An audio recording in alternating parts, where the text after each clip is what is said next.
Morning bulletin ఇక వార్త వివరాల్లోకి వెళ్తే ఏపీ సీఎం చంద్రబాబు హెలికాప్టర్లో శ్రీశైలం ప్రాజెక్టును పరిశీలించారు.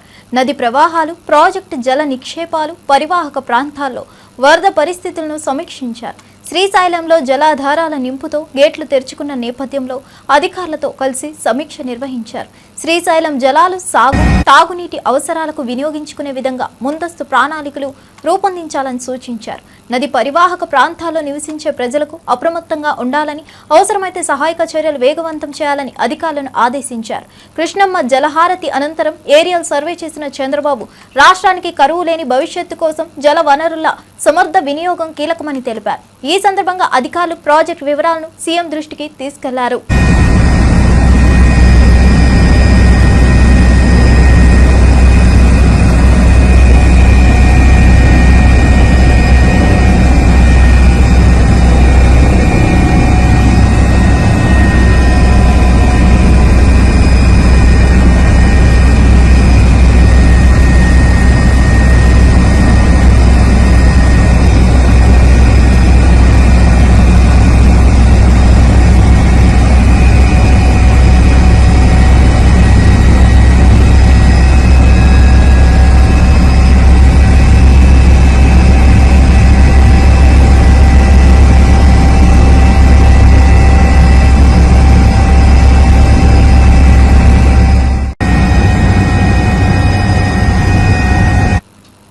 కాంగ్రెస్ పాలనలో పాలన కన్నా పలయానమే ఎక్కువగా కనిపిస్తుందని శాసన మండలి ప్రతిపక్ష నేత మధుసూదనాచారి ఆగ్రహం వ్యక్తం చేశారు. బీసీలకు ఇప్పటి వరకు ఒక్క హామీ కూడా నెరవేర్చలేదని విమర్శించారు. బీసీ రిజర్వేషన్ల బిల్లుకు అసెంబ్లీలో ఆమోదం లభించి 100 రోజులు గడిచినప్పటికీ ప్రభుత్వం ఉలుకు పలుకు లేకుండా వ్యవహరిస్తుందన్నారు. 42% రిజర్వేషన్లను చట్టబద్ధంగా అమలు చేయకపోతే దానికి కారణమైన పరిణామాలకు కాంగ్రెస్ ప్రభుత్వం పూర్తిగా బాధ్యత వహించాలని హెచ్చరించారు. బీసీల ఆకాంక్షలను విస్మరించడం అన్యాయమని పేర్కొన్నారు. బీసీ వర్గాల పక్షాన బీఆర్ఎస్ పార్టీ నిలుస్తుందని తెలిపారు. రిజర్వేషన్ల అంశంపై ప్రభుత్వ తీరును ప్రజలు గమనిస్తున్నారని అన్నారు. త్వరలోనే ఈ అన్యాయానికి బలమైన పోరాటం మొదలవుతుందని స్పష్టం చేశారు. కోర్టును ఆశ్రయించడం జరిగింది. ఈ ఒత్తిడి వచ్చిన తర్వాత మాత్రమే కాంగ్రెస్ పార్టీ విషయాలు లెక్కబెట్టి తూతూ మంత్రంలాగా ప్రయత్నం ప్రారంభించింది. మొదలు కమిషన్ వేసింది, అది డెడికేటెడ్ కాదు. డెడికేటెడ్ కమిషన్ వేయాలి, తర్వాత వాళ్ళ ద్వారానే గణన సర్వేలు జరిపించాలి. దానికి భిన్నంగా స్టాటిస్టిక్స్ డిపార్ట్మెంట్తో చేసిండు. అంటే అడుగడుగున వీళ్ళ నిబద్ధత, ఏమాత్రం చిత్తశుద్ధి లేకుండా తూతూ మంత్రం లాంటి ప్రక్రియ జరిపించి మరొక్కసారి ఎన్నికల సందర్భంలోనే నమ్మించి ద్రోహం చేసింది అనంటే అడుగడుగున నమ్మించి ద్రోహం చేసేటువంటి పరంపర కొనసాగుతా ఉన్నది. అందుకనే మళ్ళీ మేమందరం డిమాండ్ చేసేది దీనికి చట్టబద్ధత 42% రిజర్వేషన్లో అమలు చట్టబద్ధత ద్వారా మాత్రమే సాధ్యం. కాబట్టి శాసనసభ, శాసన మండలి అక్కడ మోసమే. బహుశా నాకున్నటువంటి అవగాహన మేరకు చట్టసభలకు ఉండేటువంటి హుందాతనాన్ని, గౌరవాన్ని ఈ స్థాయిలో దిగజార్చి వాటికి ఉండేటువంటి ప్రాధాన్యతను తగ్గించినటువంటి ముఖ్యమంత్రి ఈ రాష్ట్రంలో, గడిచిన రాష్ట్రంలో ఎవరైనా ఉన్నారు అని అంటే అది రేవంత్ రెడ్డి గారి ప్రభుత్వమే. మేము శాసన మండలిలో స్పష్టంగా హామీ ఇవ్వడం జరిగింది.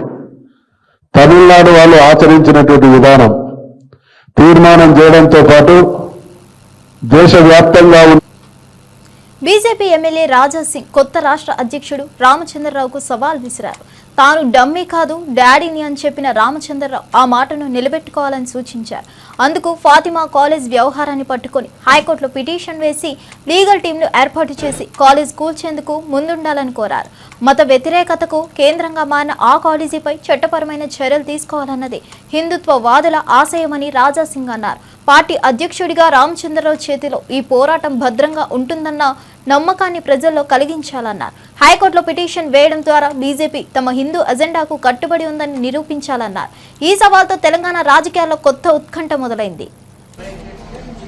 ఇవాళ రంగనాథ్ గారు ఏ విధంగా ఈ స్టేట్మెంట్ ఇస్తున్నారంటే, ఓవైసీ కాలేజ్లో ఎంతోమంది పేదోళ్ళు చదువుకుంటారు, ఎంతోమంది పేదలు స్టూడెంట్స్కి ఉపాధి దొరుకుతుంది, అది డిమాలిష్ చేయాలా వద్దా ఆలోచన చేస్తున్నారు. రంగనాథ్ గారికి ఒక మాట అడగాలనుకుంటున్నాను. హైడ్రా వచ్చిన తర్వాత ఎన్నో పేద కుటుంబాలకి రోడ్డు పైన మీరు తీసుకొని వస్తారు. చెరువు పక్క కానీ మూసి పక్క కానీ ఎన్నో ఇల్లుల్ని మీరు పలగొట్టినారు, డిమాలిష్ చేసినారు. అప్పుడు ఎంతోమంది పేద కుటుంబం రోడ్ పాలవుతుంది, అప్పుడు మీకు బాధ కనబడలేదా? ఇవాళ కాంగ్రెస్కి ఎంఐఎంకి చాలా మంచి దోస్తానా అయింది. దాని గురించే మీరు ఆ ఫాతిమా కాలేజ్ని మీరు డిమాలిష్ చేస్తలేరు, అది మేము అనుకుంటున్నాం. మీరు ఎట్టి పరిస్థితిలో రంగనాథ్ గారు ఫాతిమా కాలేజ్ని డిమాలిష్ చేయాలి. లేకపోతే నేను ముఖ్యమంత్రి గారికి రిక్వెస్ట్ చేస్తున్నా, ఆ ఫాతిమా కాలేజ్కి గవర్నమెంట్ కబ్జా చేసుకోండి, గవర్నమెంట్ కాలేజ్గా మారండి. అది చేస్తే చాలా బాగుంటుంది. ఇంకోటి, భారతీయ జనతా పార్టీకి మా ఒక కొత్త ప్రెసిడెంట్ రామచంద్రరావు గారు వచ్చినారు. వాళ్ళు ఒక మంచి అడ్వకేట్. రామచంద్రరావు గారికి నేను ఒక మాట చెప్పాలనుకుంటున్నా. చాలా మంది బీఆర్ఎస్ వాళ్ళు కానీ కాంగ్రెస్ వాళ్ళు కానీ డమ్మీ అన్నారు. మీరన్నారు. నేను అంబేద్కర్ కోనసీమ జిల్లా పి గన్నవరంలో వైఎస్ రాజశేఖర రెడ్డి 76వ జయంతి వేడుకలు ఘనంగా జరిగాయి. పి గన్నవరం నియోజకవర్గ ఇన్ఛార్జ్ గన్నవరపు శ్రీనివాస్ ఆధ్వర్యంలో 3 రోడ్ల జంక్షన్ వద్ద ఏర్పాటు చేసిన కార్యక్రమంలో వైఎస్ విగ్రహానికి పూలమాలలు వేసి ఘనంగా నివాళులర్పించారు. కార్యకర్తలు, స్థానిక ప్రజలు పెద్ద సంఖ్యలో పాల్గొని ఘనంగా జయంతి కార్యక్రమాన్ని జరిపారు.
స్వర్గీయ ముఖ్యమంత్రి డాక్టర్ వైఎస్ రాజశేఖర రెడ్డి, స్వర్గీయ ముఖ్యమంత్రి డాక్టర్ వైఎస్ రాజశేఖర రెడ్డి.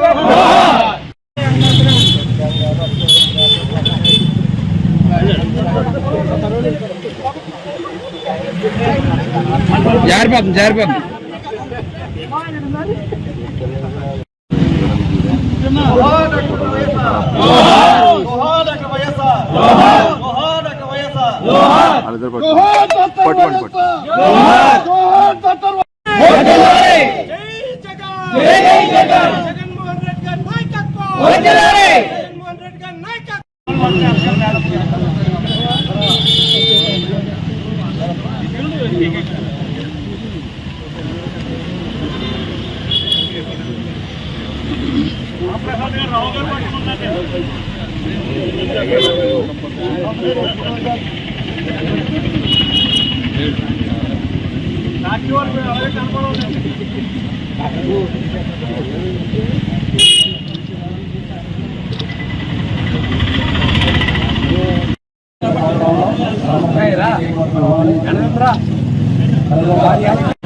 శ్రీ సత్యసాయి జిల్లా ఓబులదేవర చెరువు మండలంలోని ఆకుతోటపల్లిలో ఫుడ్ పాయిజన్ కలకలం రేపింది.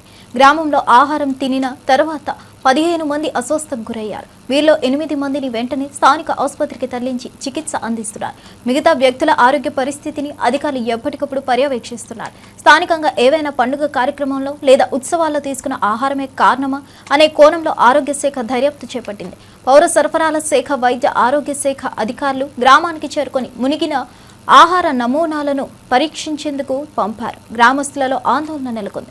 బాధితులకు అన్ని వైద్య సౌకర్యాలు అందిస్తున్నామని అధికారులు వెల్లడించారు. ఏ కారణంగా విషపూరితత ఏర్పడిందన్న అంశంపై పూర్తి వివరాలు రావాల్సి ఉంది.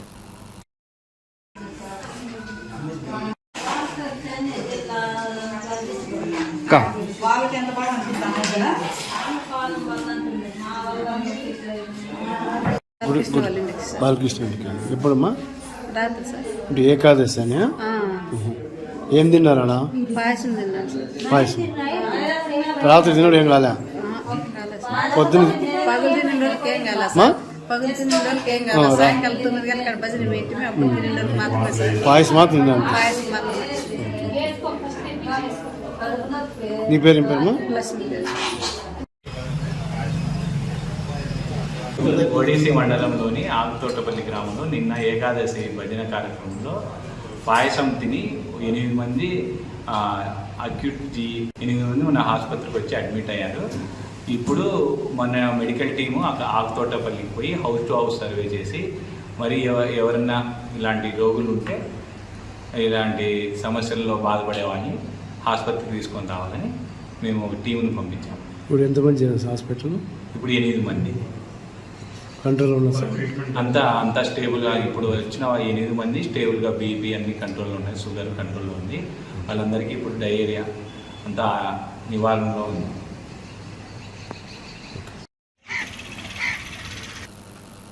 మాజీ మంత్రి అనిల్ కుమార్ యాదవ్ వైసీపీ నేత ప్రసన్న కుమార్ రెడ్డిపై జరిగిన దాడిని తీవ్రంగా ఖండించారు.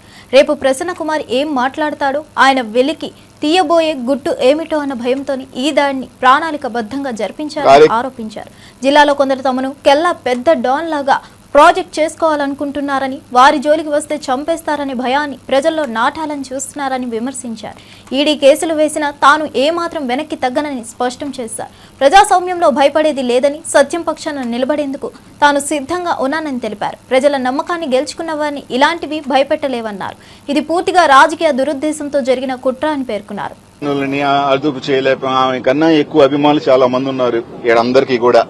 ఆమె డబ్బులు ఇస్తే వచ్చే అభిమానులు, డబ్బులు ఇవ్వకుండా స్వచ్ఛందంగా వాళ్ళ కోసం ఏమైనా చేసేదానికి అభిమానులు చాలా మంది ఉన్నారు రాజకీయాలలో.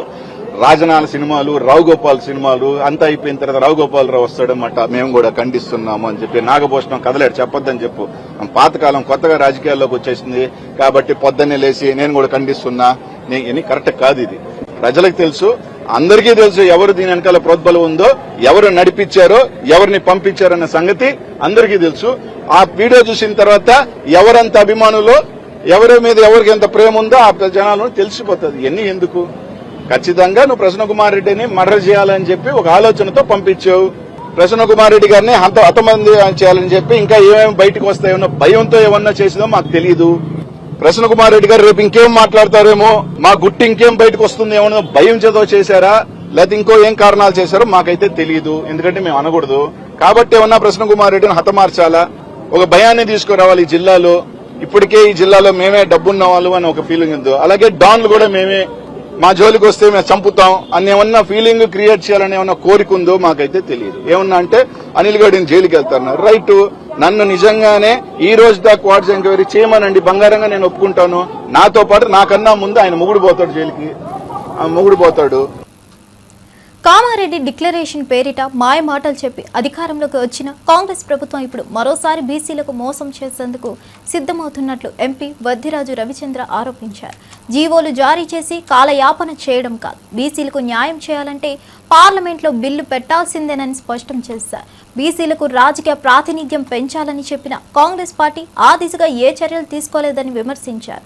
కేవలం హామీలతో కాదు, కార్యాచరణతో నమ్మకం పెంచాలని డిమాండ్ చేశారు.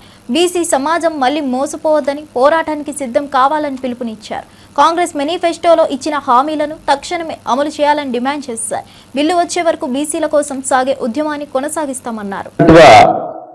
మీరిచ్చిన కులగణన, మీరు చెప్పిన కులగణనే 46% ప్లస్ 10% ముస్లిం సోదరులతో కలిపి 56% మీరు చెప్పిన సర్వేని ఇంకా 22 లక్షల మంది బీసీలను తప్పుగా చూపించినప్పటికీ 56% అంటే 18లో ఖచ్చితంగా కూడా ఇప్పుడున్న దాంట్లో ఎంత రావాలి?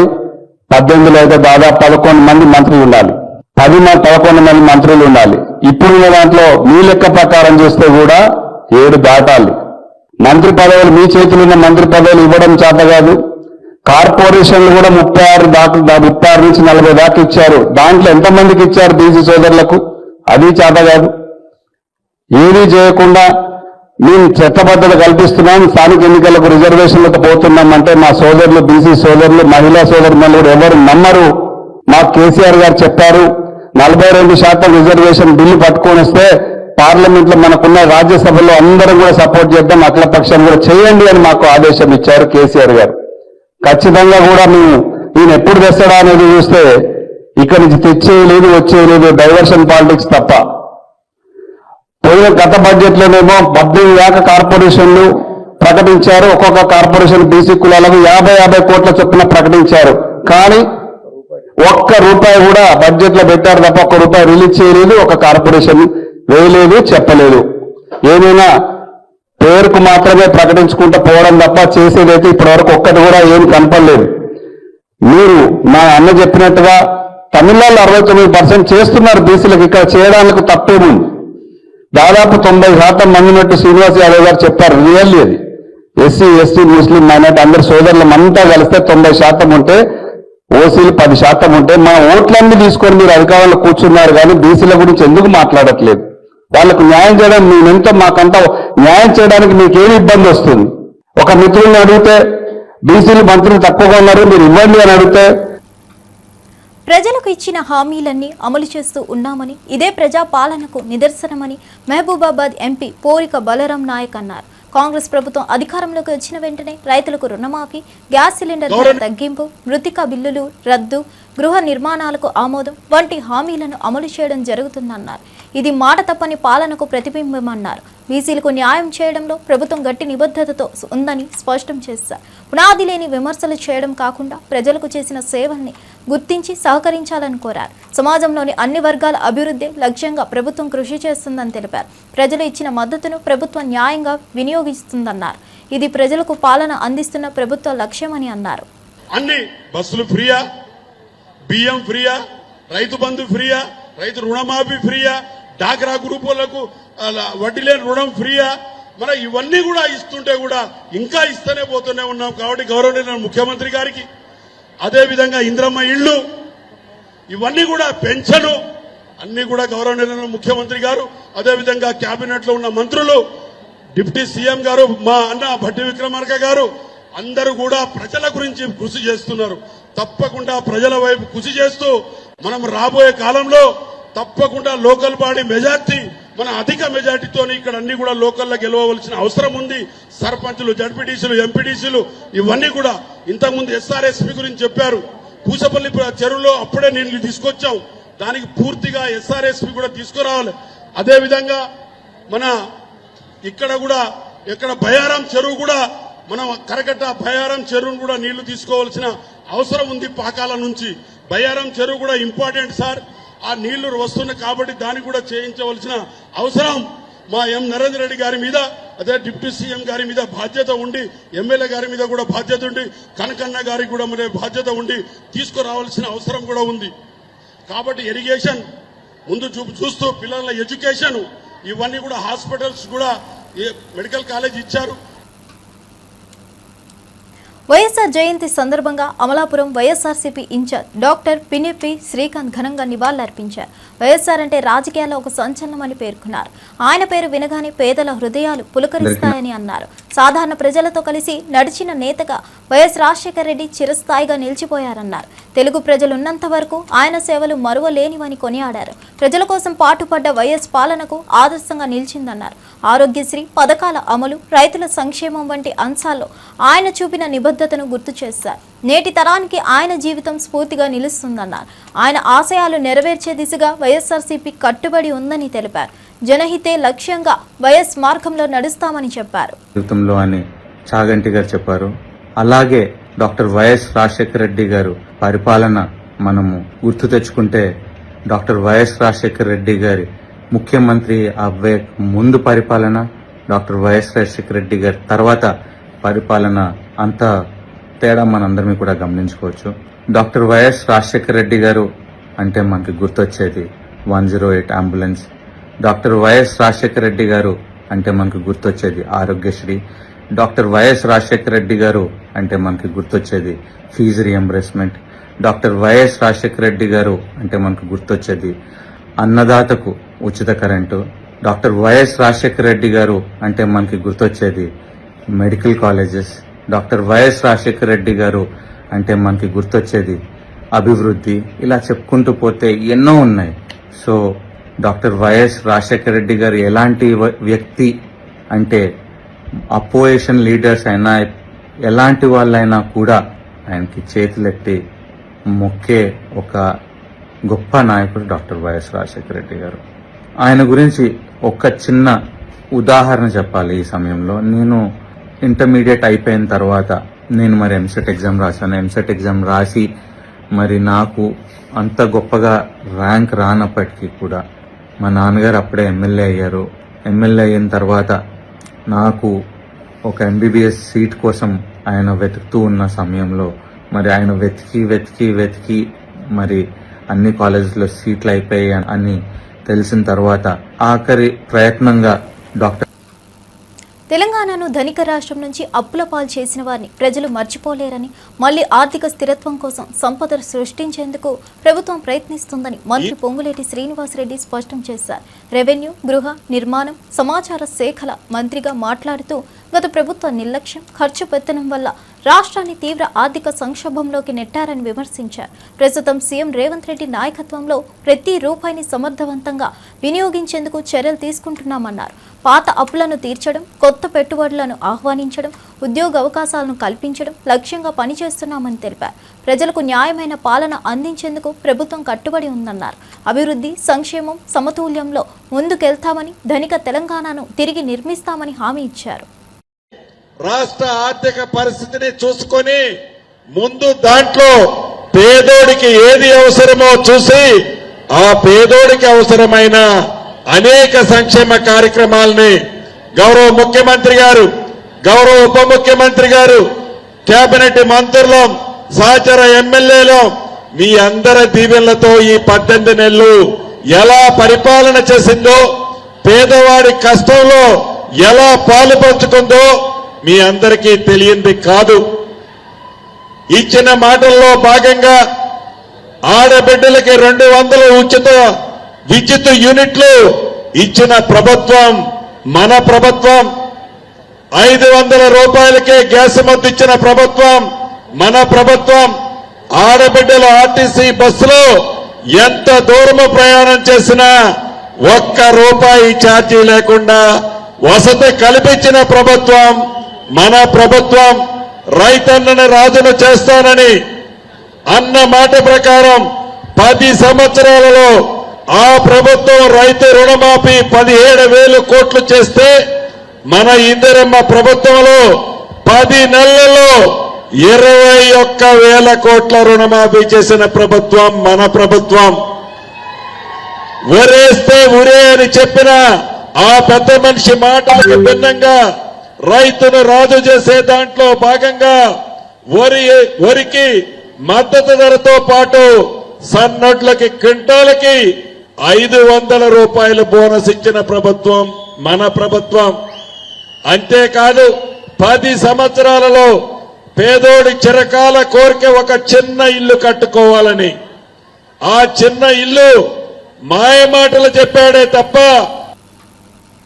వీఆర్ఎస్ నేత కేటీఆర్ కు కాంగ్రెస్ ఎమ్మెల్యే జగ్గారెడ్డి గట్టిగానే వార్నింగ్ ఇచ్చారు. లాస్ట్ అండ్ ఫైనల్ గా చెప్తున్నా, కంట్రోల్ తప్పొద్దంటూ హెచ్చరించారు. నువ్వు కంట్రోల్ తప్పితే నేను తప్పాల్సి వస్తుందని తేల్చి చెప్పారు. రాజకీయ విమర్శలకు హద్దులు ఉండాలన్నారు. వ్యక్తిగత స్థాయికి దిగజారే విధంగా మాట్లాడితే తాను కూడా అదే స్థాయిలో సమాధానం ఇవ్వాల్సి వస్తుందని చెప్పారు. ప్రజాస్వామ్యంలో చర్చలు, విమర్శలు అనివార్యమే, కానీ వాటికి అరిష్ట వాక్యాల పరిమితి ఉండాలన్నారు. అసెంబ్లీ పట్ల గౌరవం, ఒకరిపై మరొకరు చేసే వ్యాఖ్యల పరిమితి గుర్తించుకోవాలన్నారు. బూతులతోటే తిట్టాలి. మరి నువ్వు రండి అంటే మేము కూడా రారండి అంటాము.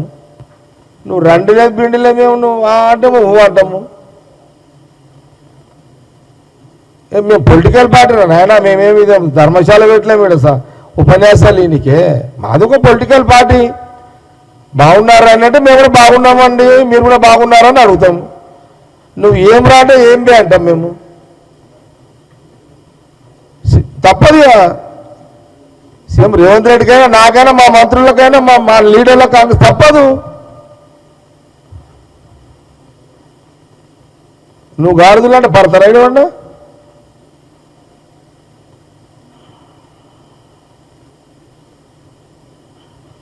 అందుకే ముఖ్యమంత్రి రేవంత్ రెడ్డి గారిని నేను చాలాసార్లు అన్నా, ఆయన గీకుడు ఎందుకు తనిపించుకుడు ఎందుకు అన్న నేను.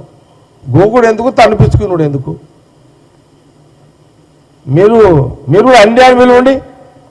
సీఎం రేవంత్ రెడ్డి ఏమండి ఎట్లున్నారండి అని మాట్లాడు, ఆయన కూడా బాగుండండి అంటాడు. ఆయన మీరు కూడా బాగున్నారండి అంటాడు సీఎం రేవంత్ రెడ్డి గారు కూడా. తిట్ల పురాణం ఖాందాన్ మీది. ఇక దానికి విరుగుడు తిట్లే. ఇక మీరు ఒకటి తిడితే, కాకపోతే మీరు ఒకటి తిడుతున్నారు, మేము 10 తిడుతున్నాం. తప్పదు. మళ్ళా నువ్వు కంట్రోల్ కావాలంటే మేము 10 తిట్టాల్సిందే. నేను ఇక తెలంగాణ ప్రజలు కూడా గమనించుండేది. కొంత అవసరం అది. ఇక మీరు కంట్రోల్ కావాలంటే బూత్లోకి వజ్రంతో కొయ్యాలి. తెలంగాణ కాంగ్రెస్ నేత పరిగి ఎమ్మెల్యే రామ్మోహన్ రెడ్డి బీఆర్ఎస్ నాయకులపై తీవ్ర స్థాయిలో విరుచుకుపడ్డారు. నాడు అధికారంలో ఉన్నప్పుడు పరిపాలనను దుర్వినియోగం చేసిన బీఆర్ఎస్ నేతలు నేడు చిల్లర రాజకీయాలకు దిగజారుతున్నారని విమర్శించారు. ప్రజల సమస్యలపై స్పందించాల్సిన సమయంలో విమర్శలతో రాజకీయ ప్రస్తావనలు మార్చాలని చూస్తున్నారని ధ్వజమెత్తారు. కాంగ్రెస్ ప్రభుత్వం ఇచ్చిన హామీలను అమలు చేస్తూ ముందుకెళ్తున్న సమయంలో బీఆర్ఎస్ నేతలు అసత్య ప్రచారాలకు దిగుతున్నారని అన్నారు. ప్రజలు ఇప్పుడు నిజం అర్థం చేసుకుంటున్నారని, తిరిగి మోసపోరని స్పష్టం చేస్తారు. బీఆర్ఎస్ నేతలకి ఉన్నది వ్యక్తిగత ప్రయోజనాలే తప్ప ప్రజల పట్ల చిత్తశుద్ధి కాదన్నారు. కాంగ్రెస్ పాలనను తక్కువ చేసే కుట్రలకు ప్రజలు తగిన బుద్ధి చెబుతారన్నారు.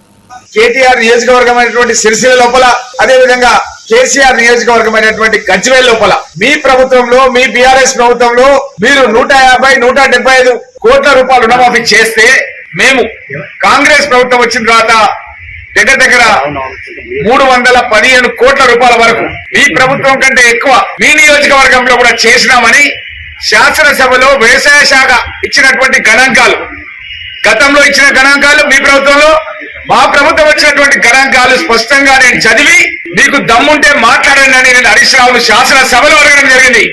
హరీష్ రావు శాసనసభలో ఉండి, కేటీఆర్ నువ్వు కూడా శాసనసభలో ఉండి మీరు సమాధానం చెప్పలేదు.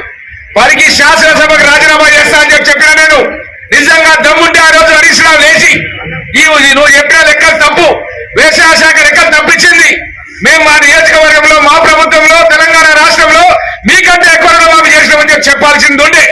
మరి శాసనసభలో ఉండి ఎందుకు సపోర్ట్ చేయకుండా కూర్చున్నావు హరీష్ రావు? ఈ రోజు ఏం చేస్తున్నావు? నువ్వు మీ బాబర్ని కలిసి ప్రెస్ క్లబ్ వచ్చి అక్కడ ప్రెస్ మీట్ పెట్టి మన రాష్ట్రానికి సంబంధించినటువంటి ప్రాజెక్టుల సాధన గురించి గౌరవ ముఖ్యమంత్రి రేవంత్ రెడ్డి గారు ఢిల్లీకి వెళ్తే మీరు శాసనసభకు రాకుండా మిమ్మల్ని లెటర్ ఇవ్వమని చెప్పి మేము అడిగినాం. మీరు శాసనసభ ఎప్పుడు పెట్టాలో మీ నాయకుడు, సిఎల్పి నాయకుడు కేసీఆర్ తో అడిగి మీరు ఒక లెటర్ ఇవ్వండి. ఎప్పుడు శాసనసభ పెట్టాలో అడగండి, మేము సిద్ధంగా ఉన్నాం. మీరు వెంటబడ్డ రోజు శాసనసభ సమావేశాలు పెట్టడానికి కాంగ్రెస్ పక్షాన మేము సిద్ధంగా ఉన్నాం. ఇవండి బులెటిన్ విశేషాలు. మరో బులెటిన్తో మళ్ళీ కలుద్దాం.